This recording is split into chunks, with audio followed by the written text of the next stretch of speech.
দেশ ছেড়ে পালিয়ে গিয়েও পার পেলেন না, অবশেষে দুবাইয়ে গ্রেপ্তার হয়েছেন পুলিশের সাবেক মহাপরিদর্শক বেনজির আহমেদ। জাতীয় সংসদে এই বিষয়টি নিশ্চিত করেছেন স্বরাষ্ট্রমন্ত্রী সালাউদ্দিন আহমদ। তিনি জানিয়েছেন শিগগিরই তাকে দেশে ফিরিয়ে আনা হবে। আওয়ামী লীগ বিএনপির মতো বড় ফোর্সগুলো কেউ যদি বলে শেষ হয়ে গেছে, চলে গেছে, নাই হয়ে গেছে, খুব ভুল, খুব ভুল। আপনি তাদেরকে যত চাপে রাখবেন তারা তত শক্তিশালী হয়ে ফেরত আসবে। একটা খবর ঘুরে ফিরে আসছে যে আওয়ামী লীগের আসার সম্ভাবনা নেই। আজ থেকে 5 বছর পর হয়তো আপনার এই চেয়ারে একজন আওয়ামী লীগের নেতা বসে থাকবে, আপনি প্রশ্ন করবেন এবার বিএনপির কি হবে, বিএনপি কি টিকবে? আওয়ামী লীগের তৃণমূল শেখ হাসিনা ছাড়া কাউকে নেতা হিসেবে মানবে না। আইদার এটা শেখ হাসিনা হতে হবে অথবা someone directly nominated by Sheikh Hasina হতে হবে। বেনজির আহমেদের গ্রেপ্তার হওয়ার ঘটনাটা, এটার রাজনৈতিক প্রভাব অনেক দূর। এটা বর্তমান সরকারের একটা অন্যতম একটা টার্নিং পয়েন্ট।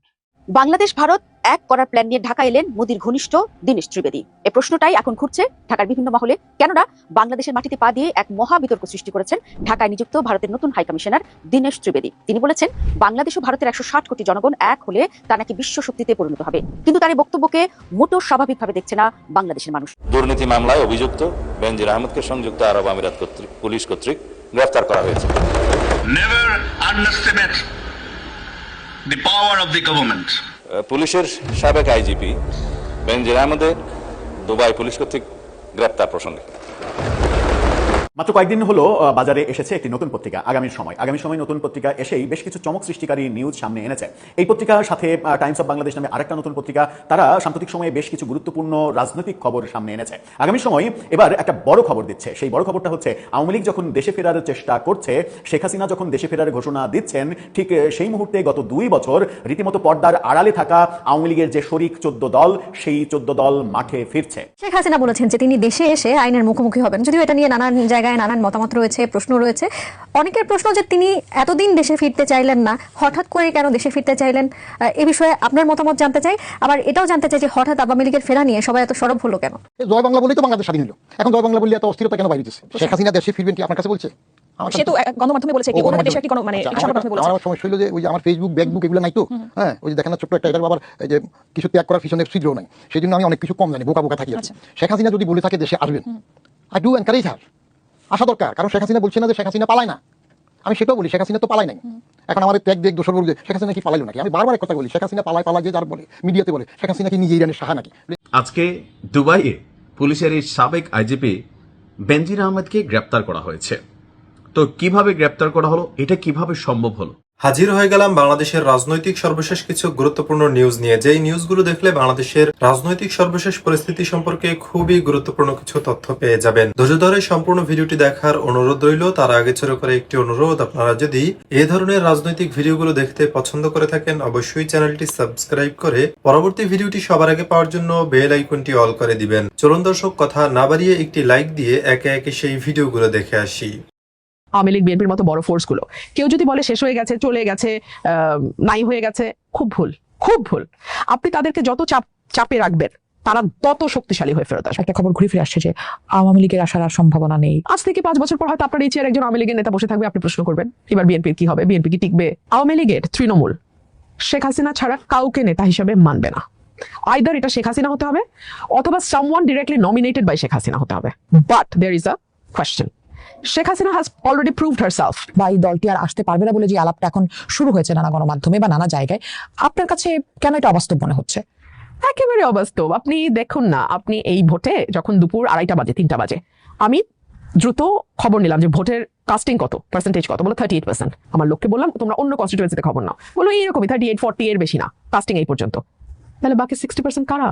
আওয়ামী লীগকে নিয়ে এগুলো কথাবার্তা বলতে হয়। রাজনীতিতে একসময় আওয়ামী লীগ ও বিএনপিকে নিয়ে বলেছে, এগুলোকে 2 পয়সা পাত্তা দেওয়া বুদ্ধিমানের কাজ না। আওয়ামী লীগ বিএনপি বড় দল, যতদিন পর্যন্ত না তৃতীয় কোনো দল শক্তিশালী ভাবে জনগণের কাছাকাছি যেতে পারবে, আমি আবারও বলছি জনগণের কাছাকাছি যেতে পারবে, মানুষের মনে জায়গা করে নিতে পারবে, ততদিন পর্যন্ত এই দলগুলোকে আপনি কি যে কাগজ কলম দিয়ে নিষিদ্ধ করবেন আর নিষিদ্ধ হবে? এই 2 দল ইন্টারচেঞ্জেবল অনেকটা। নৈতিক শক্তি, আদর্শের জোর টোরে জায়গা যা বলেন, এগুলো মুখে মুখে 2 দলের মতন করে বলে, আসলে তারা আদতে একই জিনিস। আপনি যদি জুলাইয়ের প্রসঙ্গ তোলেন, আমি কোনো পরিবর্তন দেখছি না। 98 বা 99 যে অধ্যাদেশ 2 দিনে পাশ হয়েছে, যেই অধ্যাদেশগুলো হলো না সেগুলোই সবচেয়ে গুরুত্বপূর্ণ পরিবর্তনের অধ্যাদেশ। তখনও সেটা সকলের পার্লামেন্ট ছিল না, লেফট অ্যান্ড সেন্টার লেফটের পার্লামেন্ট ছিল, এখনো এটা সকলের পার্লামেন্ট নয়, এটি রাইট এবং সেন্টার রাইটের পার্লামেন্ট। এই সংসদে এবং সংসদের বাইরে ভাসুরের নাম মুখে নেওয়া নিষেধ। কেন আপনার কাছে মনে হচ্ছে জামাত পোষা বিরোধী দল? তীক্ষ্ণ এবং ধারালো বিরোধিতা আপনি কাদেরকে করতে দেখেছেন? মুক্তিযুদ্ধ নিয়ে কথা বলছে, সে বলতেই পারে, সেটা জামাতকেই ইন্ডিকেট করে বলছে, এটা কেন মনে হচ্ছে? নাম নিতে অসুবিধা কেন? এত লজ্জা কিসে? নতুন বউ আর জামাই ভাসুর, আরে সরি জামাত ভাসুর, ইতা সকলে বুঝে, ইতা আমরা বুঝি। শেখ হাসিনা একবার আশা করেছিল এক সময় 13 সালের পরে যে উনি এদেরকে পক্ষপুটের নিচে নিয়ে আসতে পারবেন, মানে ডানার নিচে আনতে পারবেন। সে কারণে উনি কাউমি জননী উপাধিও পেয়েছিলেন, লাভ হয়নি 2 পয়সা।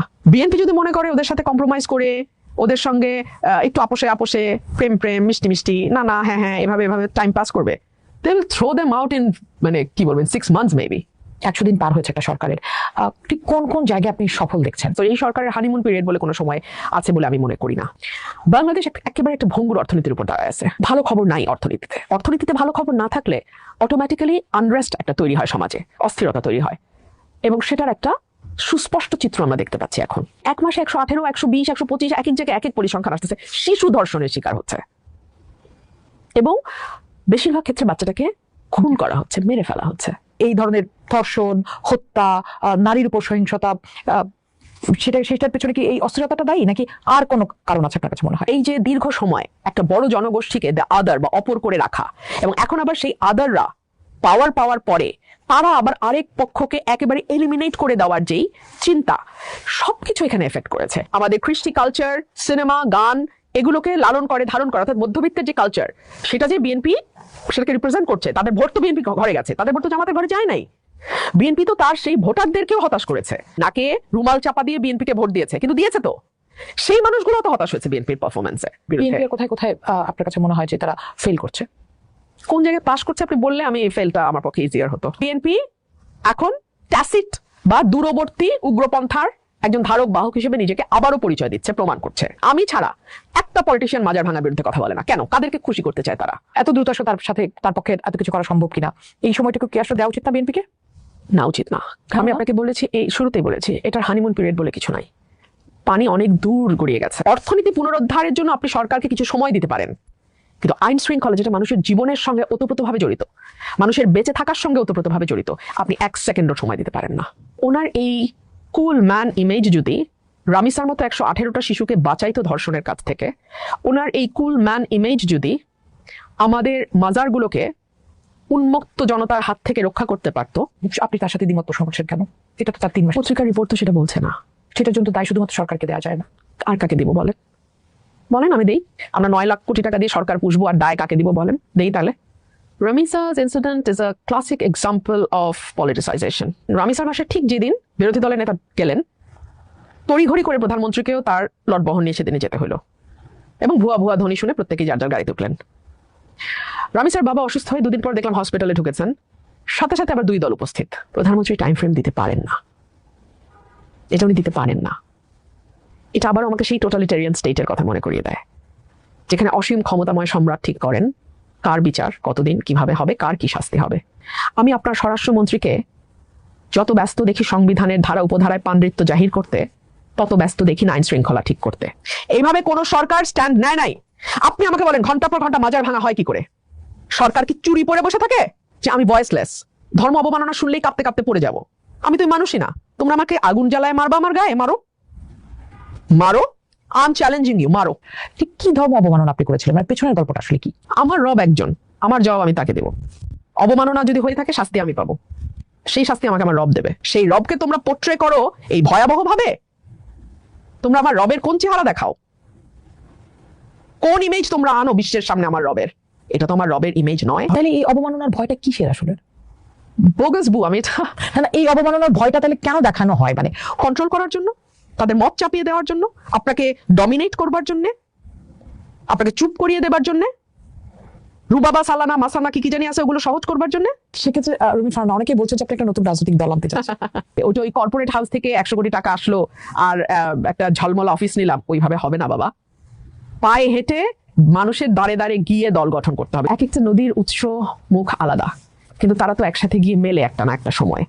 সেই সময়টা যখন আসবে, তখন হয়তো আমরা একসাথে আবার মিলবো। আমাদের জেনজি কিন্তু অত্যন্ত সাহসী এবং তারা ওয়েল ইনফর্মড। আপনি তাদেরকে গাঁজাখুরি দিয়ে ভোলাতে পারবেন না, যেটা আমি এই বর্জুয়া দলগুলোর মধ্যে লক্ষ্য করি। বিএনপির মধ্যে এখন যেহেতু বিএনপি ভিজিবল, বিএনপির মধ্যে আমি দেখি গাঁজাখুরি দিয়ে বাচ্চাদেরকে মানে ইয়াং জেনারেশনকে ভুলায় দেওয়া। আমার কোনো গার্মেন্ট ব্যবসা নাই, আমার কোনো ইয়াবা ব্যবসা নাই, আমার কোনো অস্ত্র ব্যবসা নাই, আমার কোনো আননোন সোর্স অফ ফিশি। বেনজির আহমেদের গ্রেপ্তার হওয়ার ঘটনাটা, এটার রাজনৈতিক প্রভাব অনেক দূর। এটা বর্তমান সরকারের একটা অন্যতম একটা টার্নিং পয়েন্ট, সাফল্য। কারণ বর্তমান সময়ে একটা আলোচনা ছিল যে এই আওয়ামী লীগ আসি শেখ হাসিনা আসবেন। এই যে শেখ হাসিনা আসবেন, অর্থাৎ গত 2 বছরে ইউনূস সরকারের ব্যর্থতা বা যাই হোক না কেন, মানুষের স্মৃতিটা কিছুটা মলিন হয়ে গিয়েছিল। অনেকেই সেই দুঃসহ যেই 15টা বছর অত্যাচার, নির্যাতন, নিপীড়নের সেই কাহিনী ভুলতে বসেছিল এই ইউনূস সরকারের কাজ কর্মকাণ্ডের কারণে। এখন কিন্তু সেটা পুনর্জীবিত হবে। যেহেতু এখন রাজনৈতিক সরকার, সুতরাং আওয়ামী লীগ হচ্ছে বিএনপি চিরপ্রতিদ্বন্দ্বী। আওয়ামী লীগের চিরপ্রতিদ্বন্দ্বী বিএনপি। এক দল আরেক দলকে বিনাশ করতে চায় বলে রাজনীতিতে কথা আছে। তবে বিএনপির পক্ষ থেকে কখনো আওয়ামী লীগ বিনাশ করার কোনো চেষ্টা কখনো করা হয়নি। কিন্তু আওয়ামী লীগ কিন্তু খুব পরিকল্পিতভাবে প্রথমে জামাতকে শেষ করে দাও এবং তারপর পরই এই বিশেষ করে এই নির্বাচনের আগে দিয়ে বরং জামাতকে এক সাইডে রেখে বিএনপিকে শেষ করে দাও, এরকম একটা পরিকল্পনা তারা বাস্তবায়ন করছিল। কারণ দিনকে দিন তারা বুঝতে পারতেছিল যে আজ হোক কাল হোক পতন হবেই, পতন হলেই ক্ষমতায় আসবে বিএনপি, এই ব্যাপারে কোনো সন্দেহ নেই। ভোটেও না, গণ আন্দোলন হোক, যেভাবেই হোক না কেন বিএনপিকে উপেক্ষা করার মতন অবস্থায় ছিল না। পশ্চিমারা একেবারেই যে সমর্থন দিচ্ছিল এবং নির্বাচন হলে বিএনপি ক্ষমতায় আসবে এই ব্যাপারে পশ্চিমাদেরও কোনো সন্দেহ নেই। এইরকম সময় বেনজির আহমেদের এই গ্রেপ্তারটা আন্তর্জাতিকভাবে গুরুত্বপূর্ণ। কারণ মার্কিন নিষেধাজ্ঞা পাওয়া ব্যক্তিদের মধ্যে যে 7 জন কর্মকর্তা ছিল যারা গুম, খুন, বিচার বহির্ভূত হত্যাকাণ্ডের কারণে যাদেরকে নিষেধাজ্ঞা দেওয়া ছিল মার্কিন স্যাংশন, তার মধ্যে বেনজির আহমেদ অন্যতম। চৌধুরী আব্দুল আল মামুন সহ অন্যরা তেমন হয়তো গুরুত্বপূর্ণ না, তারা হয়তো র্যাবের দায়িত্বের কারণে স্যাংশন পেয়েছে। কিন্তু বেনজির আহমেদ যে একেবারে কিলার এবং যত রকম এই যে বিভিন্ন জায়গায় বিভিন্ন সংস্থার মধ্যে যে সেল গঠন, আয়নাঘর, তার বাস্তবায়নকারী বা অপারেশন কমান্ডার হচ্ছেন বেনজির আহমেদ। জেনারেল তারেক এবং শেখ হাসিনা মিলে পরিকল্পনা করতেন আর মাঠ পর্যায়ে বাস্তবায়ন করতেন বেনজির আহমেদ। ফলে বেনজির আহমেদ তা একটা মানে অনেক মন্ত্রী বা এমপি তাদের চেয়ে বেনজির আহমেদ গুরুত্বপূর্ণ সরকারের কাছে এই কারণে যে যখন তাকে ফিরে আনা হবে, যখন তাকে ইন্টারোগেট করা হবে, তখন কিন্তু আস্তে আস্তে থুলের বিড়াল বেড়ে আসতে থাকবে। আস্তে আস্তে জানা যাবে যে এই 15 বছরে বেনজির আহমেদ কি কি করছে, শেখ হাসিনা তার পরিবারের সদস্যরা তাকে দিয়ে কি কি কাজ করেছে, কিভাবে প্রতিপক্ষকে নির্মূল করার চেষ্টা করেছে, তার সমস্ত তথ্য উপাত্ত বের হয়ে আসবে যে কিভাবে টাকা পাচার হয়েছে, কিভাবে এই যে একটা 15 বছরের যে একটা মাফিয়া শাসন, সেই শাসনে কার কি কর্মকাণ্ডগুলো, বহু ব্যক্তির নাম চলে আসবে, বহু তথ্য উপাত্ত সরকারের কাছে খুব সহজে চলে আসবে। ফলে বেনজির আহমেদের এই আটকটা আওয়ামী লীগের অনেক মন্ত্রী এমপির চেয়ে এটা খুব গুরুত্বপূর্ণ। আর গুরুত্বপূর্ণ বলেই দেখেন বেনজির আহমেদের যে প্রোটোকল ছিল রিটায়ারমেন্টের পরেও, সেটা ছিল একটা অস্বাভাবিক প্রোটোকল। এইরকম প্রোটোকল মানে সরকার প্রধান বা রাষ্ট্রপ্রধানরা সাধারণত পেয়ে থাকেন, তিনি পেয়েছেন কি কারণে? কারণ হলো যে তিনি আগলে রেখেছেন, মানে শেখ হাসিনাকে 15 বছর আগলে রেখেছেন এবং রিটায়ারমেন্টের পর যখন নাকি সবকিছু তার প্রকাশ হতে থাকলো এবং বুঝতে পারলো যে না, তাকে আর সেভ করা যাবে না, তখন তাকে খুব গোপনে তাকে পাঠিয়ে দেওয়া হলো এবং শেষ পর্যন্ত আন্তর্জাতিক অঙ্গনে বাংলাদেশের পুলিশ বা নিজে থেকে ফেরত আসা সেগুলো করতে হলো না, ইন্টারপোলের মাধ্যমে তাকে গ্রেপ্তার করে এখন সে দুবাই আছে এবং বাংলাদেশের ফেরত আনা হবে। যখনই নাকি বাংলাদেশে আসবে তখন কিন্তু সব জারিজুরি শেষ।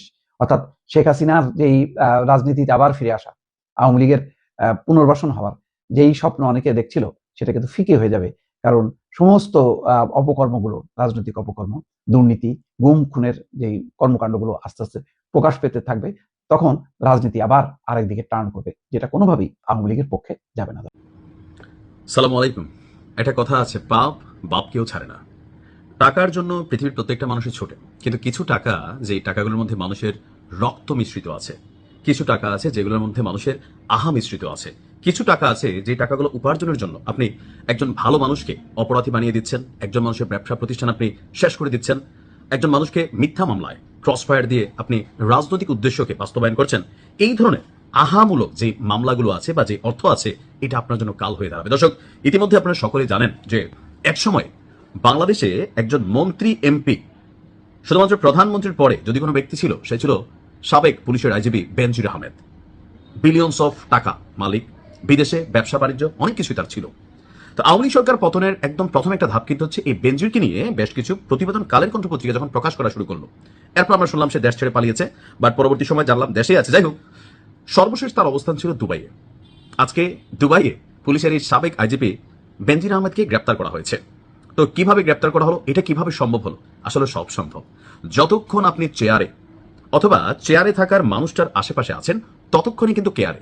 আর যদি চেয়ারই না থাকে অথবা চেয়ারে থাকা মানুষটা আপনারা না থাকে, তখন কিন্তু আপনি বিপদে পড়বেন। অর্থাৎ একটা ছাতার নিচে আমরা সবাই বসবাস করছি। লাইক প্রত্যেকটা পরিবারের একটা ছাতা আছে, একটা রাজনৈতিক ছাতা আছে, একটা প্রশাসনিক ছাতা আছে। তো বেনজির আহমেদের উপরে আওয়ামী লীগ সরকারের একটা ছাতা ছিল, সেই ছাতাটা যখন নিজেই নাই, তখন বেনজিরের অবস্থা কি হবে? দর্শক, দুবাইয়ে তাকে কিভাবে গ্রেপ্তার করলো দেখেন।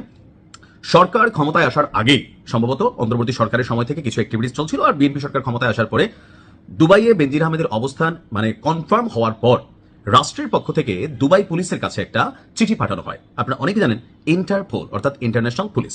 তো ইন্টারপোলের একজন সদস্য কিন্তু বাংলাদেশও সদস্য রাষ্ট্র হিসাবে তারা দুবাইয়ের কাছে সহযোগিতা চেয়েছে, যেমনটি করে আওয়ামী লীগ সরকার ক্ষমতায় থাকতে অনেককে বিদেশ থেকে গ্রেপ্তার করে নিয়ে আসছিল। তো তদ্রুপ সেই মুহূর্তে আপনার দুবাইয়ে অবস্থান করা বেনজিরকে মানে গ্রেপ্তার করে বাংলাদেশে ফিরিয়ে আনার জন্য সরকারের পক্ষ থেকে চিঠি ছিল দুবাই সরকারের কাছে। আর দুবাই সরকার বর্তমান সরকারকে প্রাধান্য দিয়ে তাদের সেই রিকোয়েস্টে সাড়া দিয়ে বেনজিরকে ইন্টারন্যাশনাল পুলিশ অর্থাৎ দুবাই পুলিশের মাধ্যমে তাকে গ্রেপ্তার করেছে। ইন্টারপোল অনেকে বোঝেন না, মনে হয় যে আলাদা কোনো টিম থাকে, ওরকম না। ধরেন বাংলাদেশে কোনো অপরাধী চলে আসছে দুবাই থেকে, এখন দুবাই সরকার বাংলাদেশকে বলল বাবা হাবিবি এটা আমাকে দিয়ে দাও। তো বাংলাদেশ পুলিশ যখন এই কাজটা করবে, দুবাই বলবে ইন্টারপোলের মাধ্যমে, অর্থাৎ বাংলাদেশ পুলিশ হচ্ছে ইন্টারপোল, এক্ষেত্রে আন্তর্জাতিক পুলিশিং সহযোগিতা করছে। তো বেনজির সাহেব সম্ভবত তার যে অবস্থান ছিল, ওই তার যে বাসা, ওইখান থেকে নিয়মিত কোন পথে যাতায়াত করে গোয়েন্দা নজরদারিতে ছিল। তো আজকে শপিং এ যখন বের হয়েছে, সেখান থেকে তাকে মাঝপথে পুলিশ আলগিদে নিয়ে চলে গেছে। তো এখন কই আছে বেনজির? বেনজির এই মুহূর্তে, আর অনেকে বলছেন এটা ভুয়া কিনা, না, আপনার আমরা যতদূর দেখছি যে স্বরাষ্ট্রমন্ত্রী থেকে শুরু করে আমাদের পুলিশের যে বিভিন্ন মন্ত্রণালয়, সেখান থেকে কিন্তু এটা কনফার্মেশন দেওয়া হয়েছে। আর দুবাই পুলিশ কর্তৃক আপনার গ্রেপ্তার করা হয়েছে। বর্তমান সরকার দায়িত্ব গ্রহণের পর দুর্নীতির মামলায় অভিযুক্ত পুলিশের সাবেক আইজিপি বেনজির আহমেদকে গ্রেপ্তারের জন্য ঢাকার পুলিশ হেডকোয়ার্টার্স ইন্টারপোলের ন্যাশনাল সেন্ট্রাল ব্যুরো অর্থাৎ সেখানে আবেদন করেছিল। আর এটা ডক্টর ইউনূসের আমলেই কার্যকর হয়েছে, অর্থাৎ 2025 সালের 11 এপ্রিল এই আবেদনটা পাঠানো হয়েছিল তৎকালীন সরকারের পক্ষ থেকে। আর এটা মনিটরিং করেছিল বিএনপি সরকার। তো 2025 সালে ইন্টারপোল আপনার বেনজিরের বিরুদ্ধে রেড নোটিশ জারি করে। উক্ত রেড নোটিশের মাধ্যমে ইন্টারপোল সংযুক্ত আরব আমিরাতের স্বরাষ্ট্র মন্ত্রণালয়কে গ্রেপ্তারের জন্য অনুরোধ করে, এরপর তাকে সেখান থেকে গ্রেপ্তার করা হয়। তো এই মুহূর্তে সর্বশেষ স্টেটাস কি বলা হচ্ছে যে সংযুক্ত আরব আমিরাত তারা বলছে যে আগামী 30 দিনের মধ্যে কূটনৈতিক চ্যানেলের মাধ্যমে আনুষ্ঠানিক এক্সট্রাডিশন রিকোয়েস্ট অর্থাৎ প্রত্যর্পণের আবেদন যেটা সেটা প্রেরণ করতে হবে। বেনজির আহমেদের বিরুদ্ধে দুর্নীতি প্রতিরোধ আইন এবং বাংলাদেশ পাসপোর্ট আইনে মামলা বিচারাধীন রয়েছে। উক্ত বিষয়ে পুলিশ ইন্টারপোলের চ্যানেলের মাধ্যমে বিদেশি কর্তৃপক্ষের সঙ্গে যোগাযোগ এবং গ্রেফতার পরবর্তী ফলো আপ কার্যক্রম সম্পন্ন করছে। সবকিছু ঠিকঠাক থাকলে আগামী 30 থেকে 35 দিনের মধ্যে বেনজির বাংলাদেশে আসবে। তারপর বাকিটা কি হবে সেটা আমরা কিছুটা আইডিয়াই করতে পারছি। তো মুদ্রা কথা হচ্ছে আর কি ভাই, টাকা তো সবারই দরকার, কিন্তু যেই টাকায় মানুষের রক্ত এটা মিশা থাকে, এই টাকা কখনোই আপনার জন্য শান্তি নিয়ে আসবে না। অন্যকে ধ্বংস কইরা, অন্যকে শেষ কইরা আপনি নিজে অ্যাশ করবেন বউ বাচ্চা নিয়ে, ভাই এটা আসলে কখনোই সম্ভব না। তো ভালো থাকুন, আজকের মতো এখানে বিদায় নিচ্ছি। আসসালামু আলাইকুম।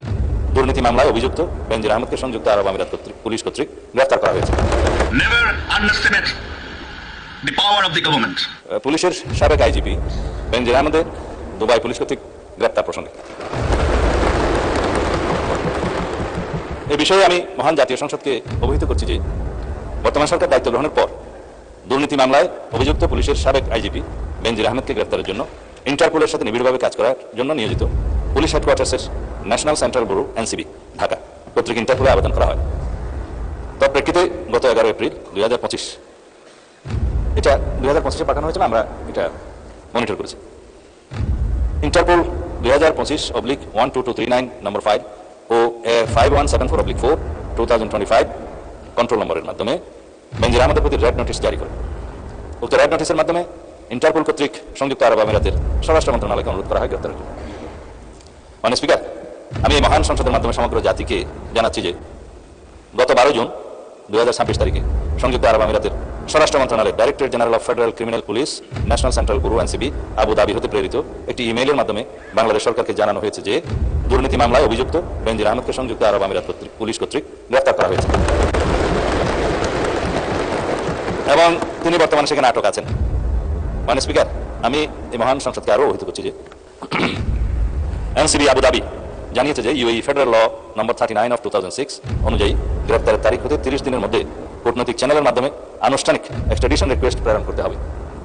উল্লেখ্য, বেনজির আহমেদের বিরুদ্ধে দণ্ডবিধির 420, 467, 468, 471 and 109 সেকশন এবং 1947 এর দুর্নীতি প্রতিরোধ আইনের সেকশন 5/2, 26(2) এবং 27(1) এবং বাংলাদেশ পাসপোর্ট অর্ডার 1973 এর 11 ধারার সেকশন 11 এর মামলা বিচারাধীন রয়েছে। উক্ত বিষয়ে আইনসিবি ঢাকা ইন্টারপোল চ্যানেলের মাধ্যমে র্যাব নোটিশ প্রকাশ, আন্তর্জাতিক সমন্বয়, বিদেশি কর্তৃপক্ষের সাথে যোগাযোগ এবং গ্রেফতার পরবর্তী ফলো আপ কার্যক্রম সম্পন্ন করেছে। দুদক কর্তৃক প্রত্যার্পণের জন্য প্রয়োজনীয় মামলা, গ্রেফতারি পরোয়ানা ও তদন্ত সংক্রান্ত দলিলাদি প্রস্তুত, স্বরাষ্ট্র মন্ত্রণালয় কর্তৃক এক্সট্রাডিশন প্রপোজাল প্রস্তুত ও অনুমোদন এবং পররাষ্ট্র মন্ত্রণালয়ের মাধ্যমে ইউএই কর্তৃপক্ষের নিকট কূটনৈতিক চ্যানেলে আনুষ্ঠানিক এক্সট্রাডিশন রিকোয়েস্ট প্রেরণ করে এনসিবি আবুধাবির সাথে সমন্বয়পূর্বক অতি দ্রুতই তাকে বাংলাদেশে নিয়ে আসা হবে। এটি বাংলাদেশ পুলিশের একটি ঐতিহাসিক সাফল্য। এর মাধ্যমে আমরা বিচারহীনতার সংস্কৃতি থেকে বের হয়ে আসতে সক্ষম হব ইনশাআল্লাহ। পাশাপাশি এর মাধ্যমে আমরা জাতিকে আশ্বস্ত করতে চাই যে অপরাধী যত শক্তিশালী হোক না কেন, আইনের ঊর্ধ্বে কেউ নয়। এটি দেশে আইনের শাসন প্রতিষ্ঠা এবং বাংলাদেশের ইতিহাসে মাইল ফলক হয়ে থাকবে।